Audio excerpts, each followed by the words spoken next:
Welcome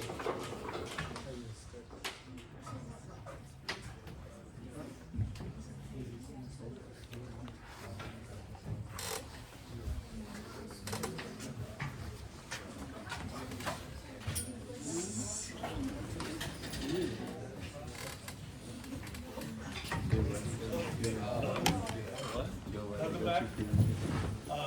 So, just one minor administrative announcement.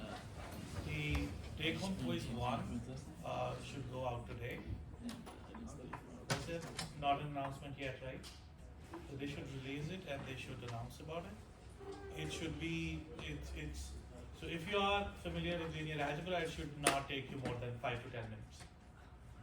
So it'll be due, I think, by the next class or something. So you have a couple of days to do it. It's not a full-fledged homework. It's just a small, like a much smaller version of it. The idea is that what I've noticed is that in this section and the other section, folks are not too comfortable with linear algebra. So I'm just gonna use the quizzes as an excuse, take-home quizzes as an excuse to sort of, push you a little bit to learn a little bit more about it. It's supposed to be a prerequisite, but I understand maybe it's been a while, maybe you're not comfortable with it. If you are not comfortable with it, please go back and look into it, what it does, what it means. It's pretty much the first lecture, I think the first or second, when the linear algebra overview that I did, that should pretty much cover it. But it's one thing about, like, you sometimes go through the slides and you feel like you understand, but when you try to apply it, you need to have built a certain amount of intuition that I see not coming across in this section and in the other section as well. So please work on that. It's more likely, this is obviously not a statement on your capabilities. This is obviously just, a little background that I think you should cover a little more, and I'm sure you can do it. It'll help you throughout the rest of the course also. Right? Okay. Questions, concerns, comments? No? Okay. So let's go into statistical inference. So we talked about how we may have an actual data distribution that we want to build a model for. We oftentimes don't see that. What we see is a subsample from the true underlying population, and based on the subsample, we want to infer some properties of the underlying true distribution, right? This thing is called, especially when what you're inferring is some sort of parameters that you have imposed a form over the underlying population, right? And then this step of trying to infer some properties of the population itself through the subsamples is called inference, right? So I think you might have seen this picture before. Today we'll focus a little more about parametric statistical inference. So we'll assume that the true underlying population has a parametric form. Yes? So there is some set of parameters which will form our modeling space that are responsible for generating the underlying true population. And based on that, the samples that I'm getting, what if I want to uncover what those parameters are? Right? So I think you have already seen some of this before in this course. Does this ring a bell? Yes, no? I talked about maximum likelihood estimation, right? So that is a special case of this. So today we'll talk a bit more about that, and then we'll go, we'll go a little more general than that. So I think I've already talked about what this is. So in general, when we say statistical inference, it means there are full-fledged books on this. There's Casella-Berger, which is, I think, a classic. The idea in general, statistical inference says that there is some true underlying population. I don't know what it is. What I see are some samples drawn from that distribution that is generated somehow. Maybe nature generates it, maybe I generate it. Oftentimes it is easier to sample from a true underlying population than to construct a parametric form and define the population as a whole.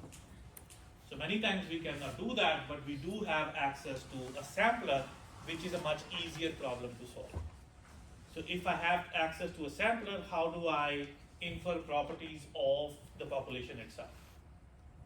Right? So for example, a simple thing is, let's say the entire Purdue student population, it has, let's say, there's a population of heights, right? So obviously it's very hard to get the overall mean of the entire population, what their mean height is. But maybe I can just look at this class, like a bunch of you here, and I can just calculate the height. This is a subsample from the overall Purdue population. And then I can just get a mean of you all and say that that is an estimate of what the overall true mean height of the entire Purdue student population might be. Right? And then how do I derive guarantees for that? So this is obviously a very simple example, and as you'll see, today we'll focus on if there was actually a parametric form of the true underlying population of Purdue student heights, then if I use a subsample and try to infer what that parameter is, what are the guarantees that I can give, how close I will be. So all that is covered under statistical inference. So with that in mind, let's talk about the two approaches that can that are more commonly used. So there is the frequentist approach, and then there is the Bayesian approach. There is still an ongoing debate about which is the right approach, or whether one approach is just a subform of the other. You will see these discussions oftentimes come up in statistical conferences. Especially if you talk to statisticians, they like obviously the Bayesian approach more. If you like to optimization, if you talk to optimization folks, they'll say the frequentist approach is better. So what are they exactly? So there is some true underlying theta that governs the population, that generated the population. And I want to infer what that theta is using the samples that I'm getting. Right? So for example, another example is, let's say, I think I gave this example before. I give you a coin and I ask you to estimate the probability of head. Do you remember that example, right? And then someone here suggested that I'll just flip that coin many times, and then I'll count how many times heads occurs in total number of n flips, and I'll divide, and that will be an estimate of the true underlying probability of head, right? So in this case, the theta is just the probability of head, right? And then you design an experiment on how do we infer theta. In the case where I just focus on empirical evidence, that approach is called a frequentist approach. I'm just focusing on data. I design an experiment, I run it a few times, and then I see what is the outcome, right? What are, in this case, the favorable number of events, and then divided by the total number of events, and that gives me a frequentist way of trying to estimate the probability of X, right? Another approach is the Bayesian approach. The Bayesian approach is saying that I don't have the luxury of trying to flip the coin enough number of times. So how many times is enough? That's another question, right? And that is what statistical inference does. Like if I flip the coin n times, then with certain confidence, I'll be within a certain window of the true underlying theta star. So those are the kinds of guarantees statistical inference gives. But in general, I give you a coin, I ask you, hey, can you estimate the probability of heads? And you say, I flip it many times, and then I do the division of favorable number of events, where total events, right? But how many times is enough? Is it 10 times, 1,000 times, 1,000,000,000,000 times? Obviously, the more number of times you flip the coin, you can probably say with a little more confidence that yes, this is the actual probability of heads. Do you agree? If I flip the coin just once, for example, and heads turns up, right? Can I say the probability of heads is 1? So 1 is certainly not enough. N, capital N, the total number of coin flips is equal to 1 is not enough. What about 2? If I flip the coin twice, and it's heads once and tails once, can I just say, hey, it's 50%, I'm done? Is that a good idea? So yeah, I can see you shaking your heads and saying yes, 1 or 2 are not enough. And then, are 3 enough? 4, 10? How do you decide what is enough, right? So in general, you may not have one, a proper way of deciding what a good n is, and 2, you may not even have the luxury of actually flipping the coins more than a fixed number of k times, because flipping a coin in general is costly,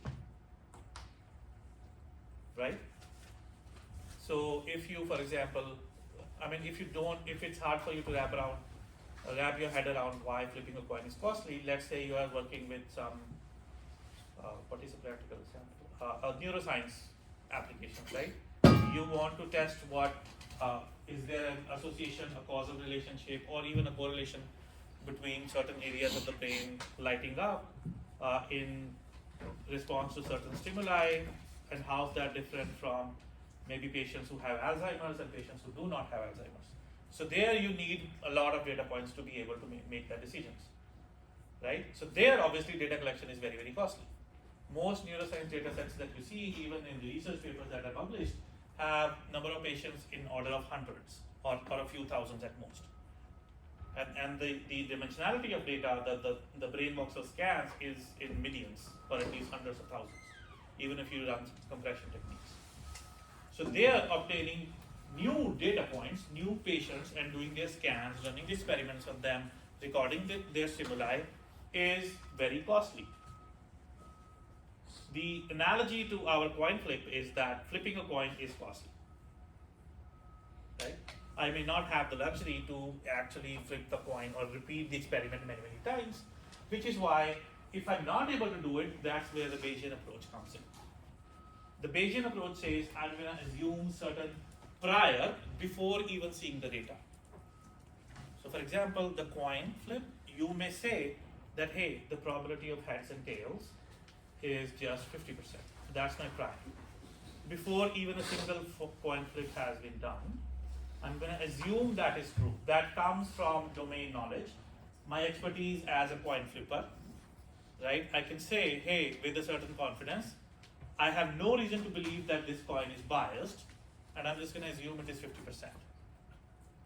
Right? In general, in the neuroscience example that I gave you, certain Bayesian approaches coming from the domain expertise may, for example, say that I may not have enough number of rows, enough number of patients to model interconnections between the brains. But then we know from other scientific studies that voxels which are geographically closer together in the brain, they tend to fire together. And that can give me a smoothing sort of way, saying that, hey, if these areas light up together, that doesn't necessarily mean that something is different in Alzheimer's patients versus not. How close the brain voxels are important to take into account when we are trying to make that determination. So this prior knowledge from the domain, I've given you two examples. One is fairly technical, the neuroscience one, but hopefully the intuition is coming across, and at least in the coin example, right? So whenever you don't have the luxury to run the experiment many, many times, you rely on prior domain knowledge that comes from domain expertise that says that, hey, this is what my prior knowledge tells me from other models, right? And this is how I can incorporate that information into my framework of trying to do statistical information. So that approach is the Bayesian approach of estimating the theta, right? So is that okay, or do you want me to give you more examples? Yes, no, don't care. Okay. So this is what we talked about earlier also. We said I defined what likelihood is. So likelihood of generating the data x given the theta is nothing but sort of the density or the probability of seeing that data given my theta is fixed, right? So if, for example, if you remember, if theta is the probability of head and I toss the coin n times and I see, let's say t heads, what is the likelihood of seeing t heads out of n? Or let's call it x, because x is the variable. Do you remember what the likelihood is? We did talk about it in this class.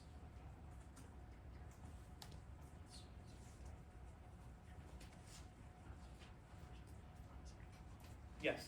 Is it n choose x over 2 to the n? And choose x. So there are these many number of ways that you can see x heads out of n coin tosses. And you divide that by 2 to the n to get the total number of possibilities. You divide that by 2 to the n to get like the total number of possibilities to get the probability of x heads.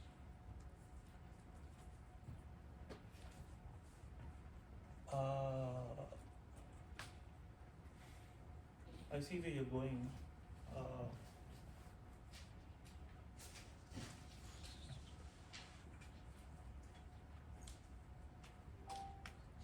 So when I'm saying why we should not divide by 2 by n, right? So if I gave you a coin toss and I ask you the question, what is the probability that you see x heads out of n? What is the distribution that brings in your mind? Just a binomial distribution. It's a binomial distribution, right? So what is the formula for binomial distribution? C 1 minus b to the c.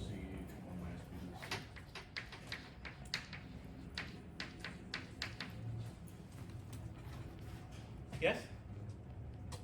Right? This is the probability of number of successes, x successes.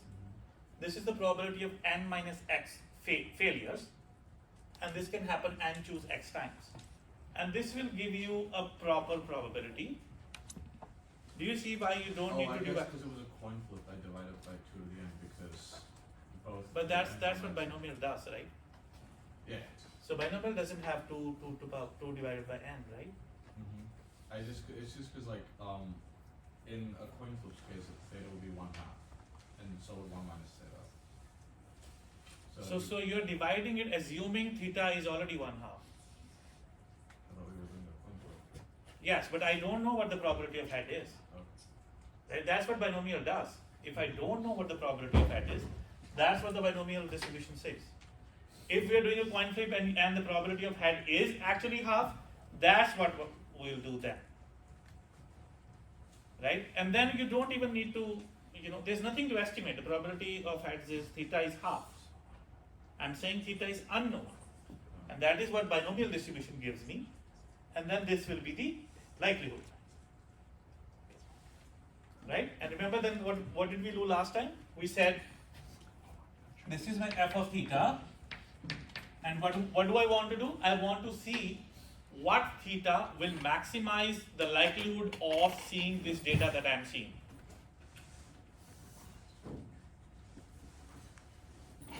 Do you not remember what we talked about? Or?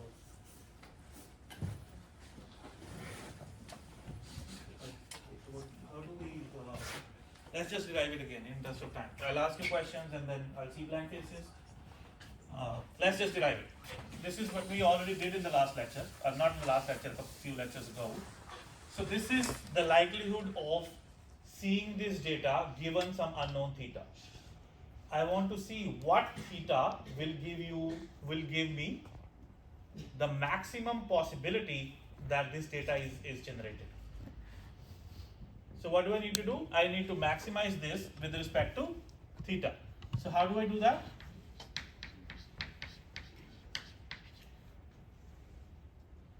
Okay, I'll just answer. So we will take the differentiation, set it to 0, and that will give me the maximum possible value. You can double check that if you do a double differentiation, it will actually be the maximum, right? Then the other thing is, because dealing with these things in the exponent is a pain, we will not actually maximize f of theta. We will maximize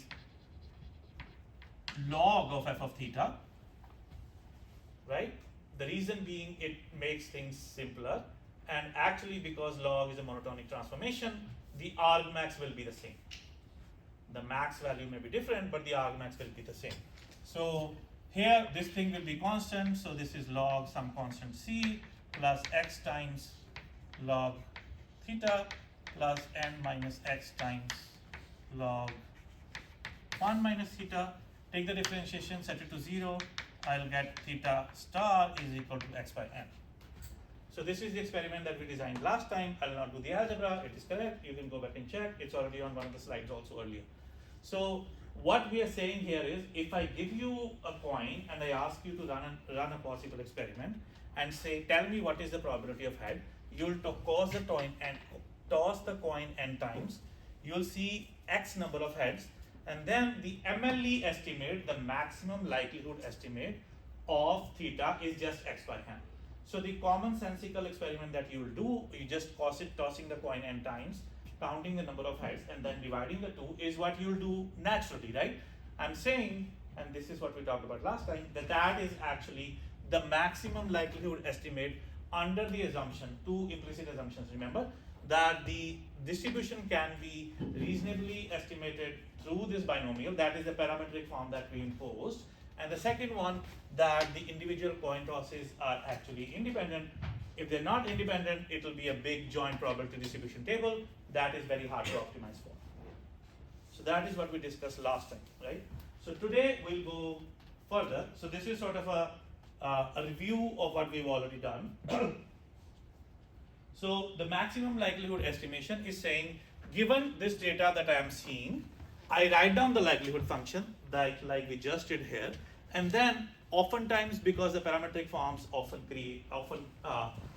have some form of exponential in them, we'll notice that taking the log and then finding the argmax is easier.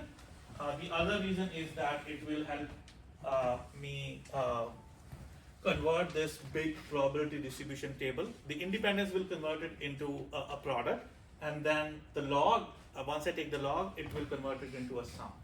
So that further simplifies a lot of these parametric forms. So the steps are, write down what my parametric form is. In this case, that is the binomial distribution. Write down what that is, take the log, maximize it with respect to theta, and that is my MLE estimate, maximum likelihood estimate, that gives me a value of theta star. Happy times? Okay.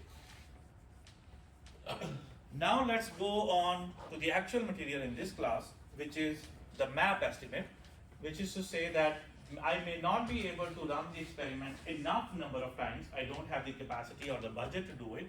I cannot have my n to be reasonably large, and in that case I have to come up with other prior assumptions from some form of domain expertise that tells me that maybe this coin is likely to be not biased, or if it is biased, maybe we have some more information about the coin, maybe we have like some sort of balancing metrics, or maybe we know what mint the coin was minted at, and from other prior knowledge we know that the probability of heads of all coins coming up, being minted at that mint is maybe not 0.5, it is 0.54, for example.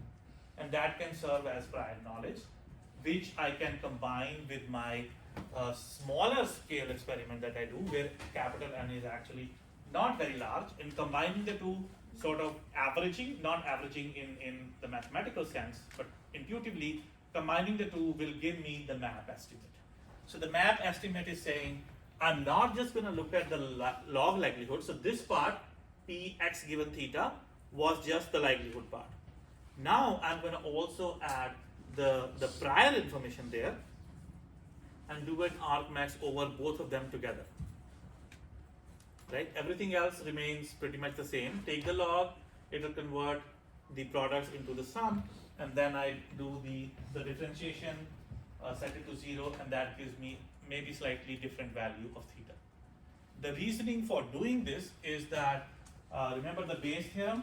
What I want to do is I want to estimate probability of theta given the data that I'm seeing. And to do this, I can do probability of theta over probability of d. This is the definition of the conditional. Yes? And then I can also write the joint by dividing things up into the likelihood, the prior, and then the theta. The overall marginal of the data. The marginal of the data has no bearing on calculation of theta.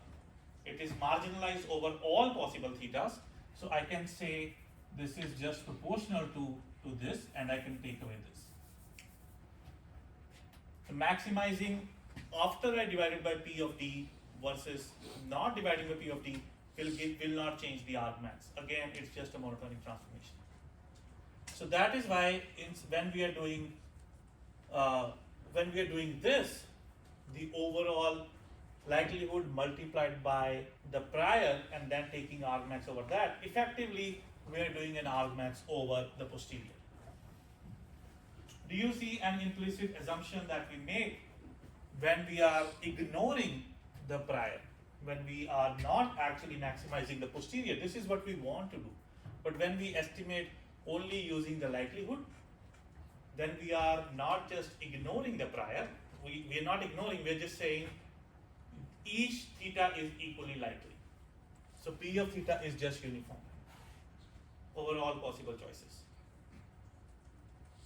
And if you make that assumption, then the likelihood, the MLE and the MAP are essentially the same thing. Right? So what we want to do is maximize this posterior. When we do the max likelihood estimation, we are assuming implicitly that P of theta doesn't matter. Yes? So MLE is just like a special case of MAP? Right. So it's a strict generalization where it allows us to, so like I said, maybe the mint is where the coin was minted, the probability of heads of other coins minted there is 0.51 or 0.54. So that deviates from, just the classic uniform probability of heads and tails in both the cases. Yes? Okay. So that's what this is. It's also written on the slide. You can go back and check. I just explained it on the board. So let's take a concrete example. Let's stick to the coin example that we have been talking about earlier in the class also and today also. So that is the distribution that we just wrote. And like I said, the theta MLE will give you small n by n. Small n, I should have written small n here, just to stick to the notation. It's the same thing, it shouldn't change.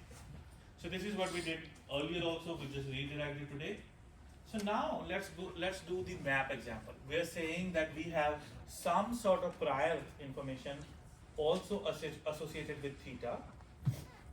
And we can say, for example, the prior distribution is the beta distribution. The beta distribution is written like that. Essentially, so don't get, too intimidated, for the lack of a better word, by all of that is written there. Essentially what this is, that the prior is theta A minus 1 and 1 minus theta B minus 1. So this thing has two parameters A and B. It's proportional to this. This gamma function and beta function stuff that you see is just a normalizer. Because this is a probability distribution, this thing has to sum up to 1, right? And that is exactly what the beta function does in the denominator, beta of A and B. So beta of A and B is just summation over all P, A, B over all theta. Right? So you don't have to worry about what the beta function and gamma function are. I've just written there just for the sake of completion. But what we care about is this part. Right? Okay, so with that in mind,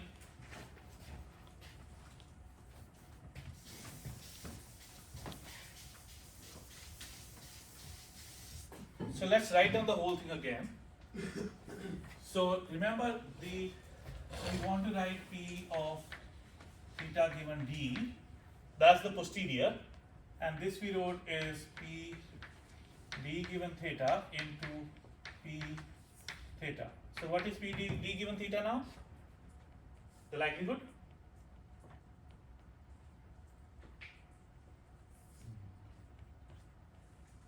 Yes. Beta v beta. Sorry? Is it beta of beta, the beta function of these parameters? Beta is the summation, is the denominator. It is a summation over all possible theta. That's what I wrote here, right?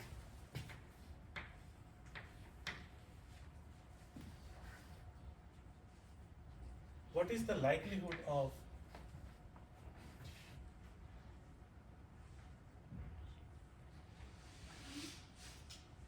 okay, what am I doing wrong? We talked about it in the previous class also. We just rederived it. What is the likelihood of what is the distribution that we just talked about? Binomial distribution. So this thing is we just wrote it on the board, right? So n successes 1 minus, so this is proportional to also n minus n, right? What is the confusion? Where am I losing you guys? I'm not going fast, right? I'm like a bunch of stuff I repeated from the previous class. So where is it the accent? So what is going on? I just talked about this.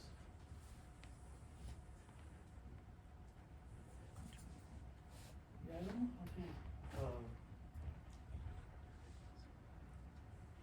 I honestly don't know what I'm doing wrong here.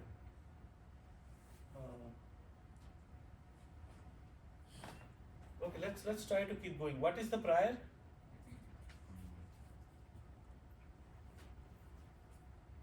Yes. Prior is beta distributed. Prior is beta distributed, right? Yes. So, but we can just write the proportion part. We don't need to write down the denominator, right? Yeah. So what is that?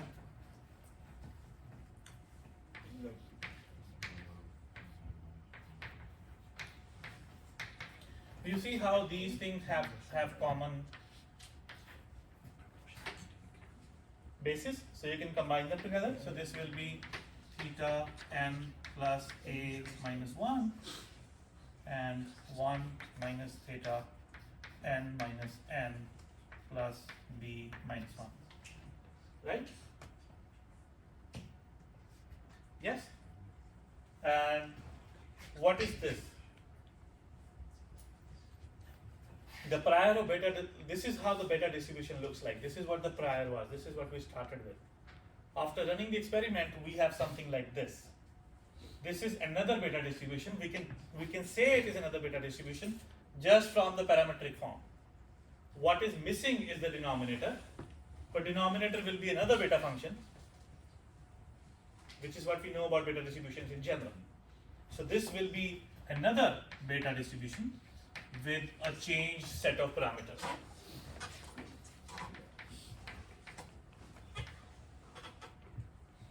B plus n here. So you start with the prior information about what your theta might look like. You run the experiment and your distribution changes. Right? So let's see that in practice. So here are a couple of examples of what beta distribution looks like. So like I said, it takes in two parameters, or in this case they'll be hyperparameters, which are a and b. So if a and b are equal, it's the red curve.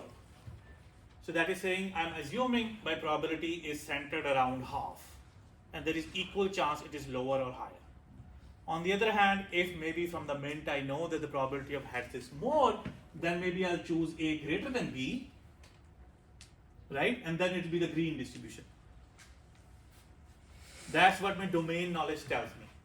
Or maybe I can choose a less than b, which will be the blue distribution. It will be skewed. So this is my prior information before even tossing the coin even once, right? And smaller a and b are, the more flatter or more uniform the distribution is. So if I set a is equal to b is equal to 1, you'll get that uniform distribution. That's the red dotted line. Bigger I take my A and B to be, that means more spiky my distribution will be, smaller variance, less chaotic, less entropy. That means I have reason to believe that my distribution is, my theta is likely, let's say if I set A is equal to B is equal to 100, it's going to be super spiky. Then I'm going to assume it's very, very close to 0.5. I have no reason to believe it should steer too far away from 0.5. Make sense? So in that case, my prior will be much sharper. Okay? So now let's see in practice how does that change. So like I said, let's say I set A is equal to B is equal to 1. So I have not done any coin tosses. My distribution of what probability of head is, P of theta, looks like that prior. Like I said, it's flat. Every possible value of theta is equally likely. Probability of head is equally likely. After I run 2 trials, let's say both of them were heads. If I was doing a frequentist approach, what will be the output of probability of head? 1. Because I ran 2 trials, both of them are heads. But if I look at the complete distribution, it will look something like that. That's the beta that has been changed from that to that after the first 2 trials. So I started with the prior, I ran the experiment twice, and my beta distribution changes like that. I keep running more and more experiments. After 500 trials, I get 232 heads. You see, it's much sharper now. It's concentrating around maybe the true theta star value. That in general is the Bayesian approach of doing things, where in this case we are estimating the whole distribution. What we do for MAP is that we look for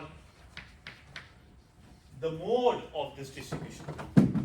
So in that case, MLE and MAP will, in that case, in the second example, will both coincide with theta star is equal to 1. That is what MLE will give you, that is also what MAP will give you. They'll start to maybe deviate a little bit as we run more and more experiments. If you run the experiment enough number of times, if n becomes very, very large, theta, the prior should not matter in most cases. You can construct corner cases where, like the support, I'll not go into that. But in many practical examples, if you have eventually enough amount of data, the prior will not matter. The prior will come into the picture only if your n is not very big. Yes? So in this case, the MLE is just the sample mean, right? MLE is just based on the data. MAP is, I'm incorporating some prior information from domain knowledge into my estimation, statistical inference. And that prior knowledge tunes the initial A and B. That prior knowledge is what? That prior knowledge tunes the initial A and B, right? For the beta function, the overall beta function. Right, yes.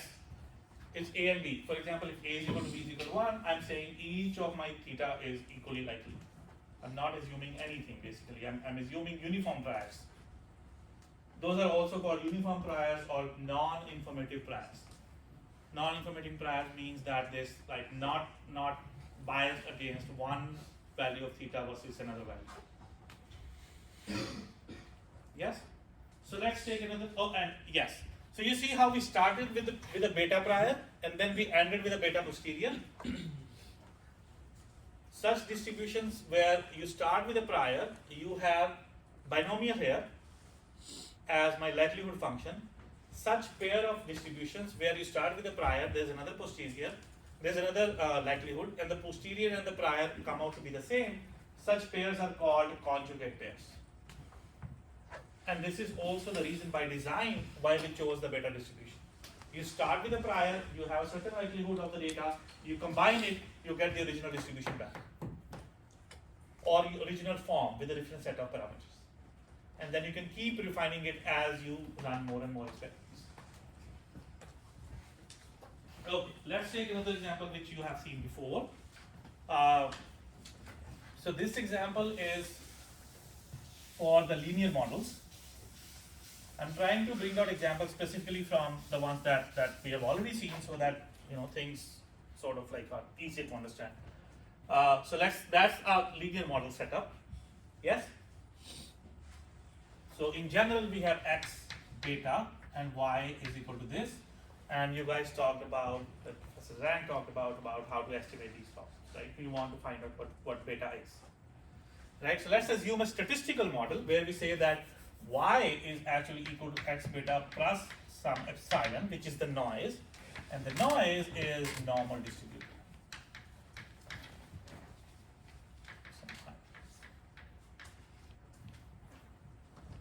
Yes, so that is the model. Beta is fixed, x is fixed. This is a random variable, so y is also a random variable. Right, I'm adding a constant to a random variable, it should give me a random variable. So what will be the distribution of y? That will be, x beta will essentially be my mean, the same noise will get carried over, the same variance. Seen this before? If I add a constant to the random variable, what happens? The mean shifts, right? The variance remains the same, right? So that's what's happening here. Now this is my log likelihood again, right? Given this beta, this is the probability of me seeing this data y being generated from my x. It's the exact same constructive process that we followed for the coin toss example. But now we are saying, given this x, given this fixed beta, this is my noise model, this is the likelihood of for me to see the y that is being generated. And if you take the log of this and then you maximize it, negative log likelihood, you maximize it, what will you get? Sorry, you maximize the log likelihood, you minimize the negative log likelihood, right? So you maximize this, you see this is a constant, this will go away, you take the log, this will go away. So what is going to be left? Maximize over beta, negative sign is going to be there, right? Y minus x beta square. Yes? Or it's the same thing as minimizing negative of this.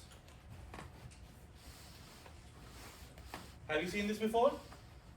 This is exactly the linear model, the least square regression.